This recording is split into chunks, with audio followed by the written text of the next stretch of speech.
Chapter 4. Approaching the crest of the rise, with pines, smaller oaks, and elms on the perimeter, an open plain of about 40 acres came into view. There was a new structure to the left, with a newly built palisade fence around it, about 8 feet tall. The building was constructed from low axe-hewn timber, featuring a wide porch and a wood plank roof covered in sod, with a small chimney located on the south end. The gate of the palisade stood wide open, giving a good view inside.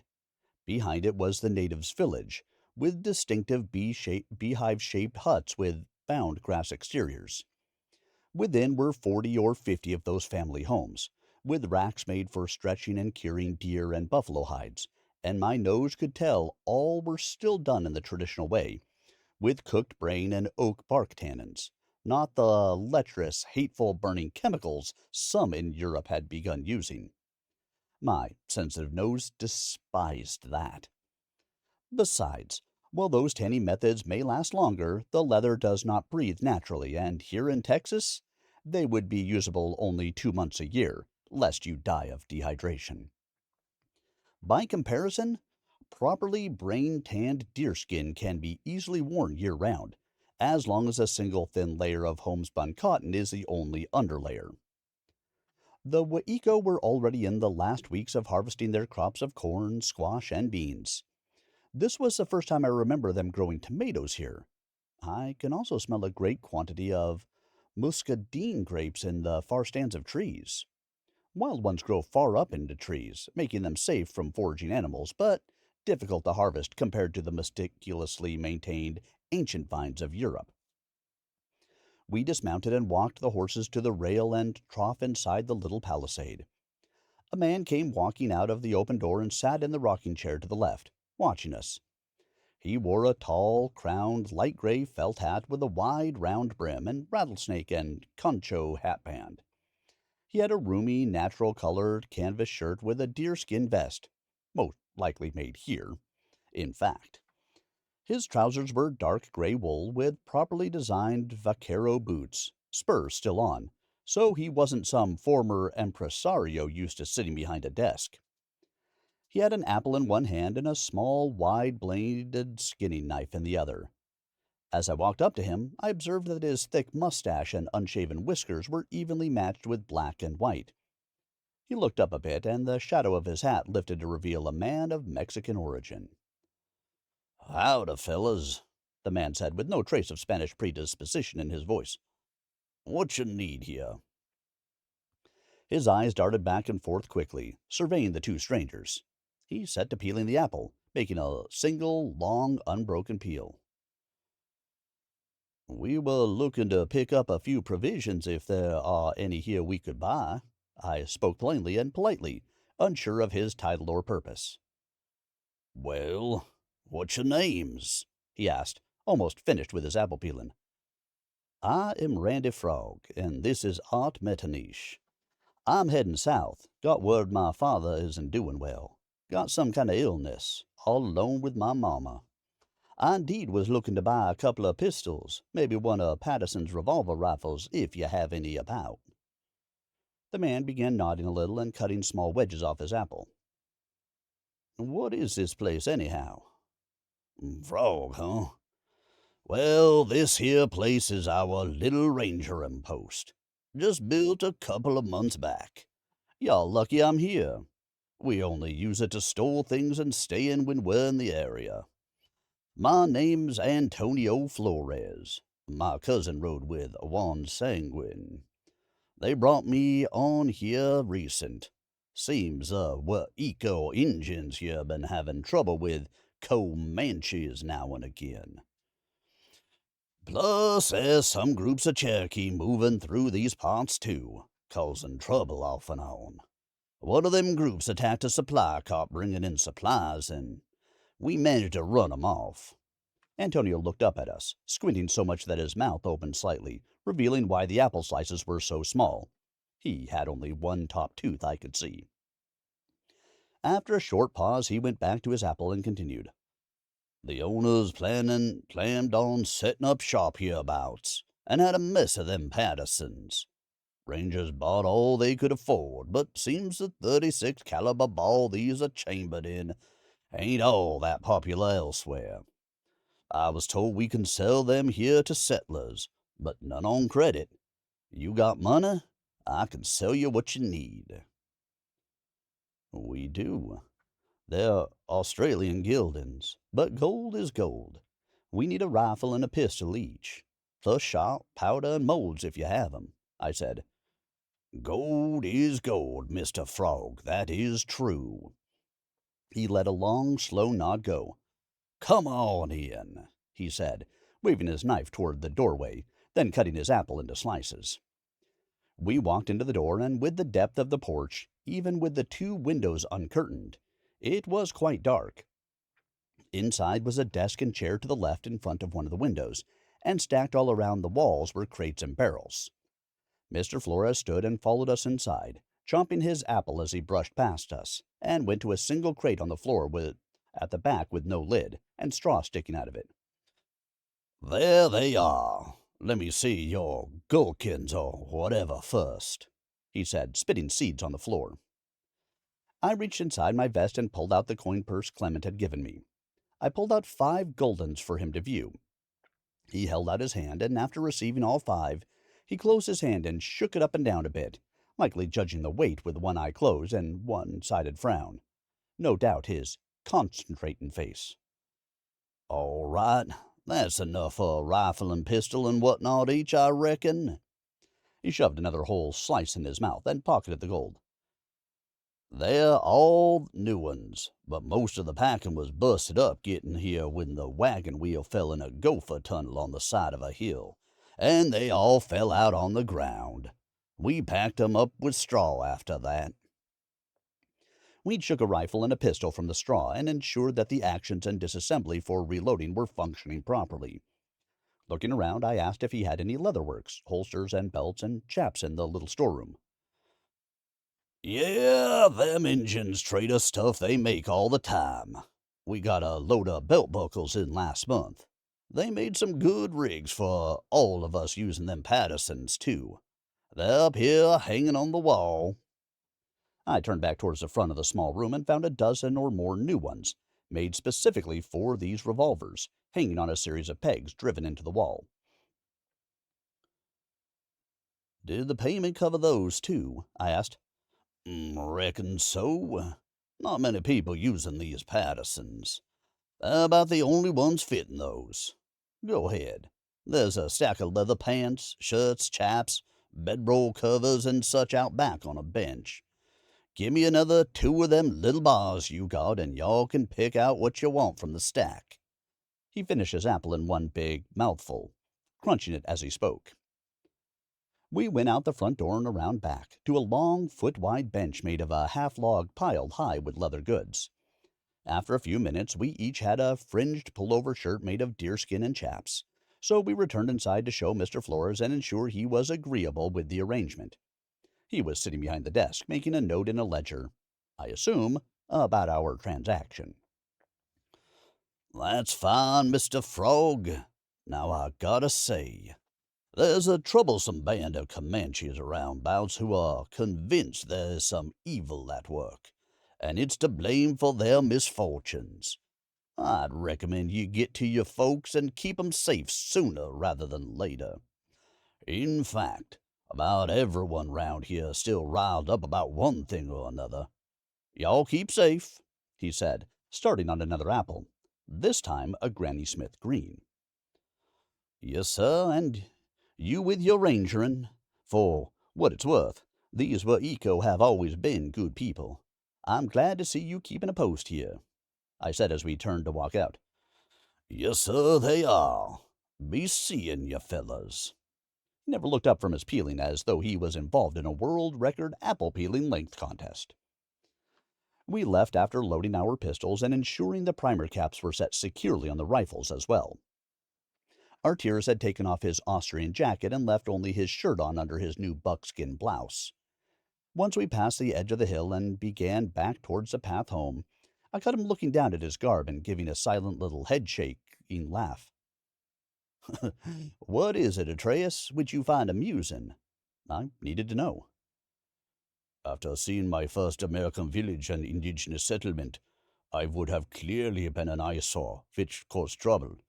But this, what I have on now, is comical and contrary to everything I have ever seen, I must say. He giggled a little, still shaking his head. Comical, maybe, but it can save your life. And Arterous, this is not America. This is Texas, I clarified, looking straight ahead, chin up. It certainly is, sir, he agreed. It stood separate from anything he'd heard about the American cities, for sure. Once we reached the point where I arrived on the rune wheel earlier, I subordinated myself to him. I let him lead, as he had scouted it, and the bank along this tiny stream was packed with all manner of prickly things, not wide enough for two abreast riding. The horses were excellent. His was a tall, stout, tan buckskin with a dark brown nose. Mine, a palomino, not quite as many hands tall, but the one I would have chosen had I been the buyer. She's a well-tempered mare, smart, but not independent enough I should worry about her being startled easily. The saddle and bags were well worn, but all the tack and hardware were well oiled, soaped, and cared for. The butt of the Patterson revolver rifle was also worn, so it may have been one that hit the ground when the crates were broken open. Its scabbard was fringed and the leather tooling looked new, though metal stitching tools were used. On the right side of the saddle, the pistol's holster was affixed to the saddle straps. We followed the meandering trickle of a creek mostly south, turning now and again west a bit before returning southerly. Some of the landscape started to feel familiar when we would each take a side of the hills on either bank to check for activity near us. The last time we edged up to look, the draw was pointing west, so we both went up the south side. Peeking over, we observed that it was pretty flat, and so we dismounted and shuffled up the loose dirt edges to poke our heads through the grasses and take a look. It should not be far to the stretch of trees, which would take us near a little stream called Julia Creek, along which is a good stand of cottonwood trees we can stay in for the night, with higher spots on 3 sides. I checked all around, and short of coyote scat and some groundhogs milling around, I couldn't perceive anything of note. We came up out of the little trickle dip we'd been following and cantered down due south as the sun softened near the horizon to our right. Not half an hour later, we entered the mesquites and scruffy cedars we had seen earlier, which gave way to a tall growth of white pines. A bit further, and the land sloped down to the Julia. I definitely began to recognize the trees, rocks, soils, fragrances, and the appearance of this little area. This way is a little bend in the creek with good visibility where we can stop for the night. I led us off to the right a bit, and came to it. It was flat and covered in a thick mat of pine needles, just like I remembered as a boy. It may have been used before. There were a few 2-foot diameter pine logs, around 8 feet long, around the perimeter, perhaps for sitting on at one time. I walked to the far side and tied the horse to the tree by the creek with enough rope so she could drink easily. Approaching the center of the clearing, I moved some of the pine needles around, and sure enough, I found a small ring of rocks. I used my foot to clear the dry pine needles out of the fire pit, while Arterous tied his horse to another tree so it could drink and reach some of the edge grasses. I took the saddle off, laid it across the log I intended to sleep near, and then brushed more of the debris away from the fire area, kicking most over to where I would sleep. The few dry pine branches lying around I piled into the fire pit in a teepee shape. Would you mind, Certainly. Arterous pulled his wand and cast a small firebolt into the fire pit, getting it started. Then he cast a few protection charms for us, waved them in one great circle above his head, and presto! A cooking pot and stand were over the fire. A table with chairs set for us. Another 2 taps on the table, and a hen prepared for the spike. A pitcher of honey ale to drink, and a pile of biscuits and corn on the cob with butter. A ring of 3 like-new oil lamps, levitating around the table, lit it quite well. Honestly, the satisfaction of doing all this for myself will never really square with basically wishing things like this into existence. Many find that the magic that ensures long, healthy lives is a gift that sets them apart, making them above the ordinary. I always wondered if it was a way of ensuring that wonder would always exist in the world. But I understand why we had to hide, I guess. The suffering in the ordinary world for food and shelter is so pervasive that even if every wizard spent their lives conjuring food and water for the rest of the world, they would never sleep, and the number of sufferers would never be quenched. There are simply not enough magical people to conceive of trying it. We, or rather they, constitute less than half of 1% of the world's population, by the best estimates. Everyone who received the help would expect it, then demand it, and those who couldn't have it would, in all likelihood, make war on the others. That is the rationale I have heard my whole life, anyway. Thank you. I often forget how easy it is. I do appreciate when I can be a part of it, I said gratefully. I speared the hen and put it on the rack and sat down, pouring a glass of the ale. Ah, very good. So, Raileanu, he started. Actually, Atreus, the papers I was given by the professor have me listed as Randall Frog to appear more American for our investigation. Not a bad idea, I suppose. My mother called me her little frog as a boy. Ah, Rendell. Or Randy? He queried. Randy, I guess, at least around strangers. How did you come to have the name Raileanu? My father had a friend he served with in the last Wizard War named Raileanu. Raileanu Evanskew, I believe. He saved my father's life on more than one occasion. He was from Bucharest on the shore of Lacul Mori. They were going to visit each other's homes and families, but he passed away before the end of the war. One day I will visit there, find, meet, and thank them, I explained. Shaking his head in agreement, he asked, And my uncle, how did you meet him? He was the only one who lost some magic from an illness that anyone had ever met. The further back in history they looked, the more they couldn't find one like it. After he graduated, he was allowed to work as an ambassador to the non-magical world.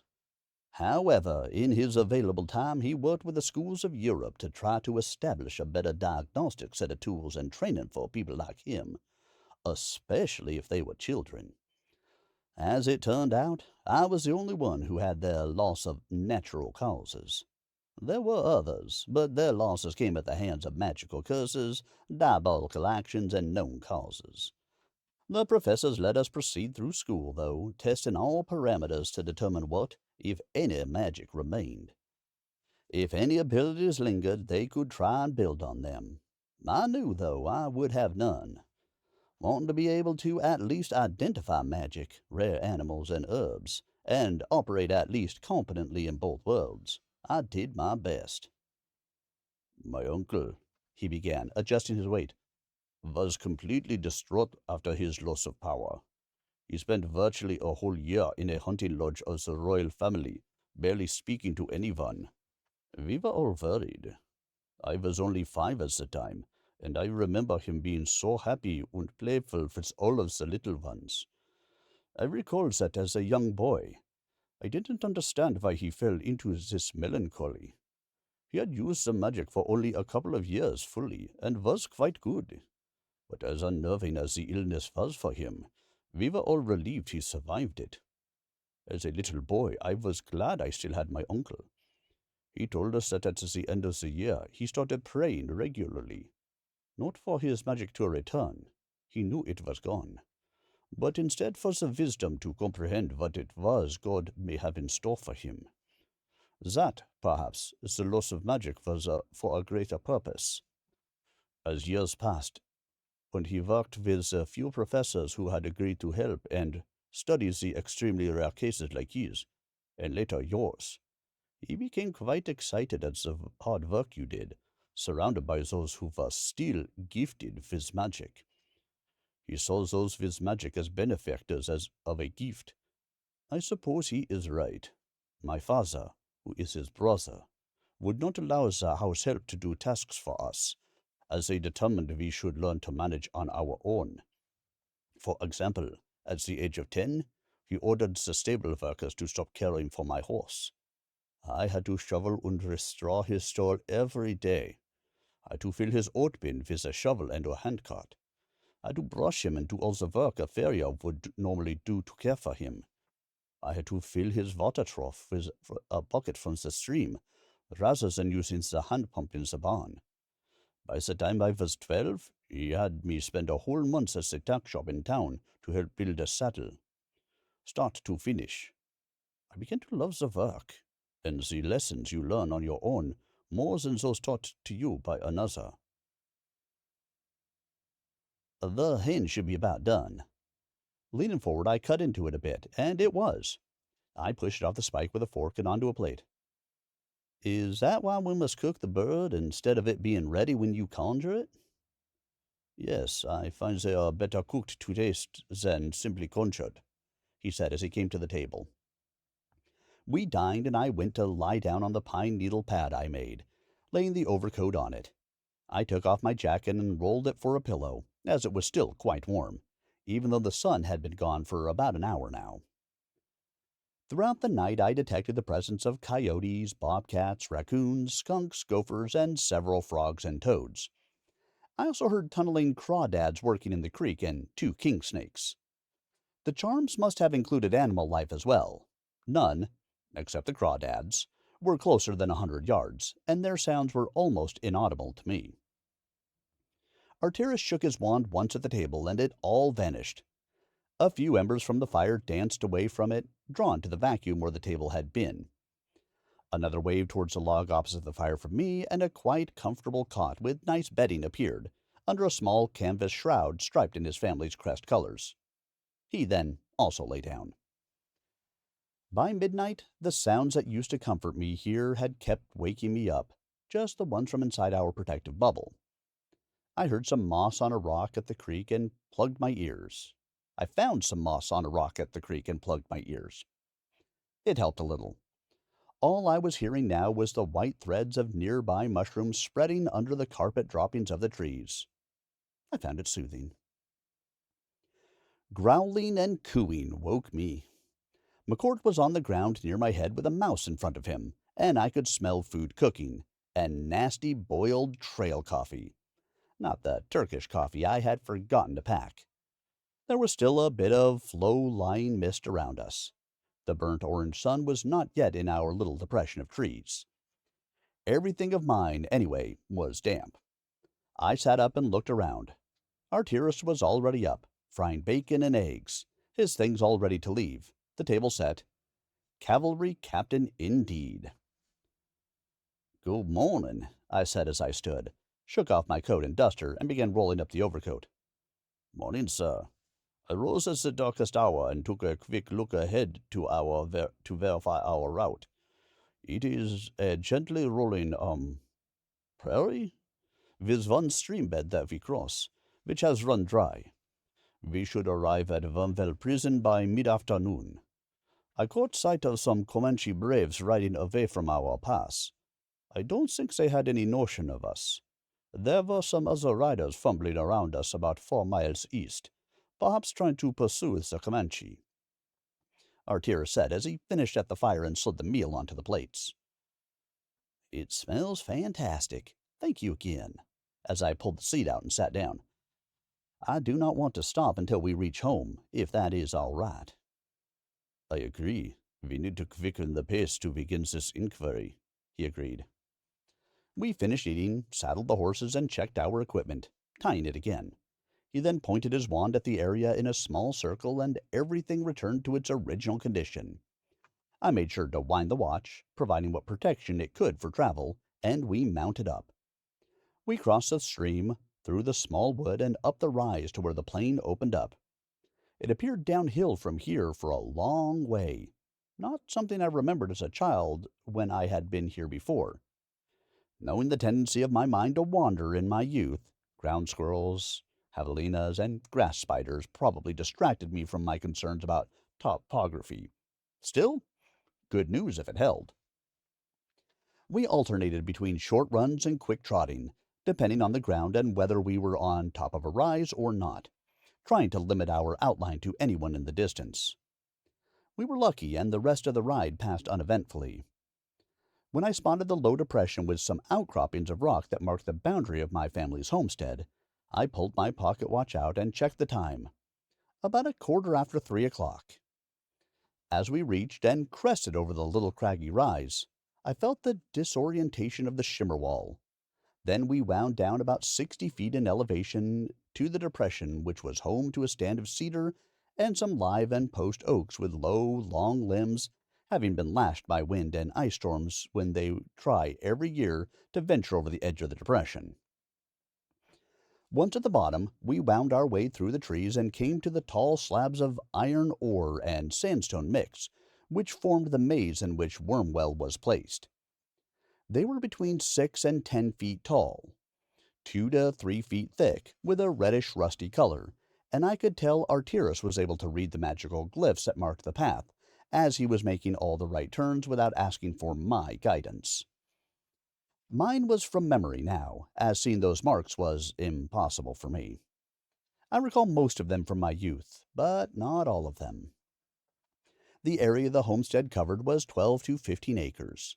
Most of the rock slabs were covered in sharp edges, and I recall being cut quite often as a boy while horsing around them.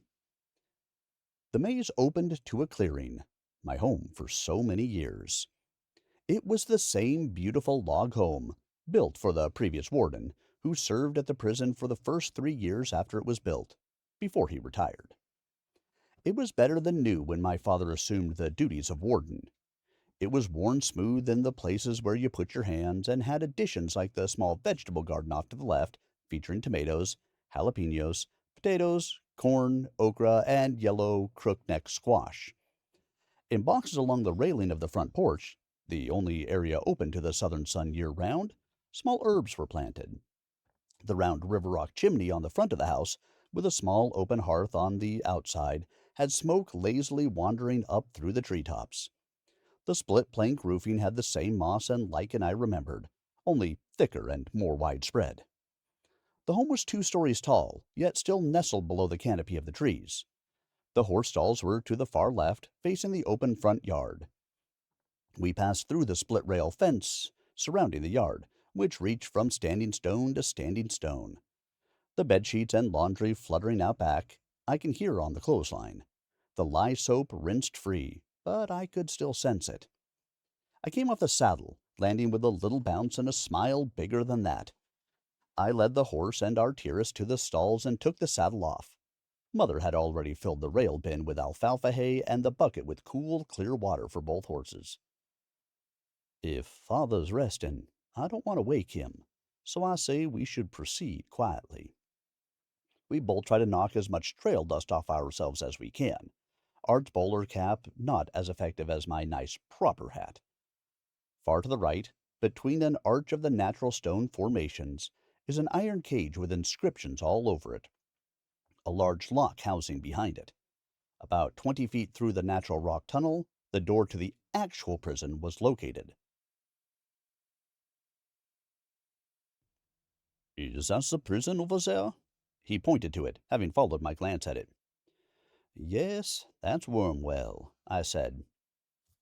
The steps to the porch were the same, half logs all of 12 feet long, leading up to the 4 steps to the porch. The porch was 10 feet deep and allowed for resting in the shade to cool off, which is needed about 10 months of the year here. Mother's old tabby cat was curled up in the rocking chair to the right of the door, not bothering to notice my coming home for the first time in 3 years. I honestly don't care for cats as pets. They're furry, meddlesome, and as likely to pee in your boots as care if you were on fire. As a familiar to magical people, I suppose, they are more useful than a mouser on a farm. I went to the front door, a row of heavy cedar planks held together with mortise and tenon joints and peg locks, hung from ornate wrought iron strap hinges. The handle is a simple sliding plank with a peg on both sides. I open it quietly, and before I can step inside, my mother ambushes me with a great, crushing hug. I return the hug for a moment, knowing her scent since before I was born. Oh, son, I am so pleased that you and the professor were able to find a way for you to travel so quickly. Please, please, both of you come in. Mamma was happy.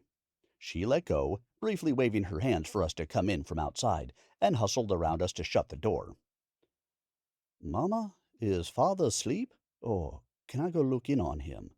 I got right to it. Yes, he is asleep now. None of the things we could normally use seem to stop the pain, the coughing, or the problem. The problem? I asked. Yes, I will explain. Please, come sit down at the table. I know the request for some secrecy has made this hard for all of us, but I suppose I understand as well. The professor has sent everything he could think of to help. Lord, sometimes I find a minute to rest here in the middle of the night, and his portrait starts rattling off another list of ingredients I should try. I know he is trying to help, but the time difference is not helping me relax one bit. Mamma rattled off, getting things ready for dinner and mixing something in a pitcher. We sat at the long table, with benches for seats, the same one that's always been here. As a young'un, I had to put two-inch thick slices from a tree trunk under myself to eat properly.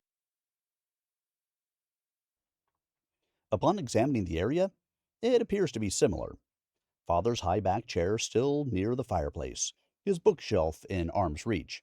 His pipe was on the table next to it. I hear him cough. Mother reaches across the table and puts her hand on mine, cocking her head to listen. It only lasts a minute. He's still asleep, she says, taking her hand back. Oh, would you two like some cool lemonade? I made some this morning, and it seems the darn tree's lemons wouldn't ever ripen this year. She jumped up, went to the kitchen, brought back the glasses and pitcher, filled them, and with a tap of her wand, they became frosty with ice slush in them. Never had any, madam. Please, Arterous said, reaching for his glass. Oh my, that is very refreshing, making the face of everyone who tries good lemonade for the first time. I waited for him to detect Mama's secret ingredient, a 1 to 4 ratio of Persian limes to lemons. It showed in the grimace a moment later. Darling, Mother began, Arterous came yesterday and early this morning to check on us. Even knew a charm or two we didn't, and he double-checked everything so we'd be safe. It was my pleasure, my lady. He nodded and went back to the lemonade, taking more and letting the limes force another brief anguished look, then a smile, and another sip. Mother, please tell me, when and how did this begin with father? It was, well, honestly in June, over a month ago. One day, after completing his morning rounds in the prison, he sat down to write his reports. After a few minutes, he dropped his quill and said his left hand was hurting. She waved her hands, wrists down, something she would do in frustration at me and father.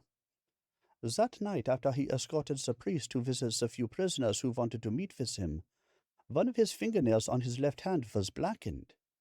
The next morning, two were black, and by the end of the week, all were. She stopped and covered her mouth with her hand, eyebrows inched further down at the corners.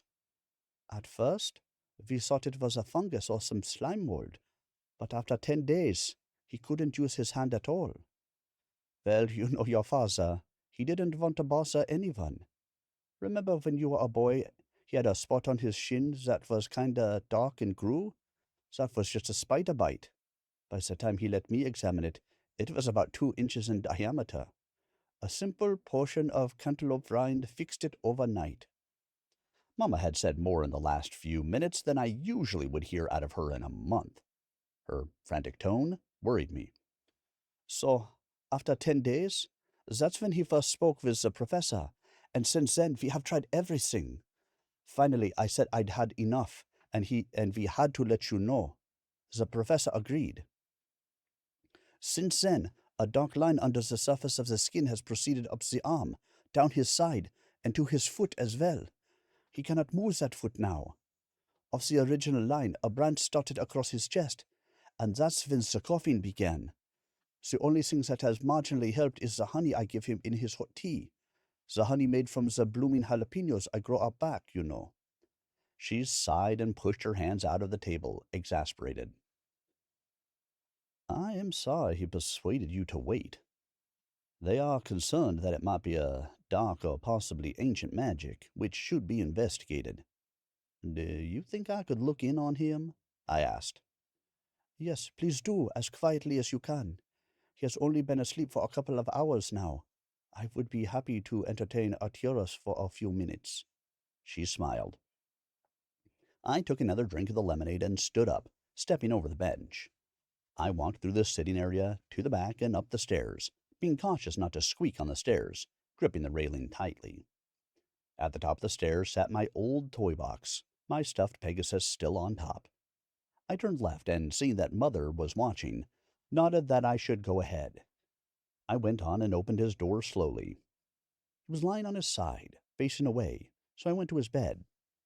His right arm was out of the blanket, and he wore his short-sleeved summer sleeping gown. All of his fingers were black. His hand mostly black around the veins, and ashy gray in the rest. The line wound its way up the arm into the sleeve. His breath was shallow and raspy, sounding anything but healthy. I closed my eyes and said a quick prayer for him. A better father I couldn't imagine. Always time to play after duties. Always supportive of dreams, but never allowing chores to be slackened. I never had to wonder whether he was proud of me. He said so every chance he could. I left the room, upset that we didn't know how to help. Magical people often don't fully recover with time. Their bodies either prevent this kind of crippling disease outright, or spellcraft and potions eliminate it swiftly. We will figure this out, Dad. Hang in there, I barely whispered. I went back downstairs and sat with Mother and Arterous again, refilling my glass. Is it as bad as we thought? Arterous asked. Yes, I'm afraid so. It's on his right arm as well, I stated determinedly. Would it be possible to go into the prison to have a look around? Oh, yes. I have the report he filed on the day's work when it started. Not one prisoner has come or gone from their cells since that day. Everything is as it was, she said. Arterous, you will have to accompany me, as use of magic and perception of magical misuse will fall to you, I said. Yes, indeed. My uncle made sure I had this to help. He pulled a beveled glass monocle from his pocket. It is a goblin-crafted crystal, the same kind they use when appraising goods for their magical heritage. It can determine the type or family of spells and enchantments on objects while using it. We cannot perceive such details with it, but it does show traces of magic, in gradients of white to black depending on strengths. Looking at the 12 or so bevels making up the lens, you will definitely have to use it. Looking through it might make me ill, I said. Mother went to Father's desk and retrieved the papers that made up the day's report, handing them to me. He went back through every step he made that morning. Morning, afternoon, the third day after it started. There were only 8 prisoners, most of whom have been here for over a year. He could not find anything out of place. Maybe the monocle will help, she said. Thank you. Anything else we should know? I kept shuffling through the papers, looking for anything of note. Father was a great note-taker. Ah, yes, there is a shapeshifter, a skinwalker shaman who was committed to guarding the prison for 2 years now. He stays inside and patrols around the halls. Mama rose to collect things from the kitchen. Take him this for his dinner. He can eat a bit earlier today than usual. He is forever in the form of a grey wolf. His name is Bandos. His family was killed by one of the prisoners. Bandos captured and delivered him here himself. She handed me a whole cooked rabbit and retrieved the pitcher of lemonade. This is for him as well. He loves it. He can understand everything we say, but will only be able to speak to Arterous. He said he hasn't seen anything out of the ordinary. She went to the central log post in the center of the house. The post went through the front balcony of the second floor to the main roof beam. Here are the keys.